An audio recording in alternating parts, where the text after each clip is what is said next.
అమ్మా బాగున్నారా? అన్నయ్య బాగున్నావా? వదిన బాగున్నావా? మేము బాగానే ఉన్నాం అన్నయ్య. ఎప్పుడు తిన్నారో ఏమో, అన్నం తినటానికి రాండమ్మా.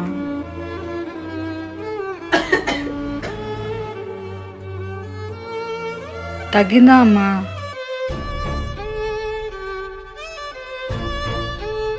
అన్నయ్య హాస్టల్లో ఉండలేకపోతాను, ఇంటి దగ్గర ఉండి చదువుకుంటాం అన్నయ్య. అన్న హాస్టల్లో ఫుడ్ కూడా బాగోట్లేదన్నా. సరే అమ్మా, ఇక్కడే ఉండి చదువుకోండి సరేనా? తమ్ముళ్ళు ఇక్కడే ఉండి చదువుకుంటారే, హాస్టల్లో ఫుడ్ బాగోట్లేదంట. సరేనయ్యా, చదువుకొని మన పిల్లలు మన కళ్ళ ముందు ఉంటే మంచిదేగా. మీలాంటి వదిన దొరకటం నా తమ్ముళ్ళు అదృష్టమే. వాళ్ళకి మాత్రం ఎవరున్నారయ్యా, మనమే చూసుకోవాలిగా. అవునే, వాళ్ళకి మనం తప్పితే ఎవరున్నారే?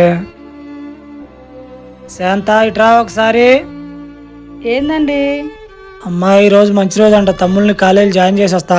సరేనండి, జాయిన్ చేసి రండి.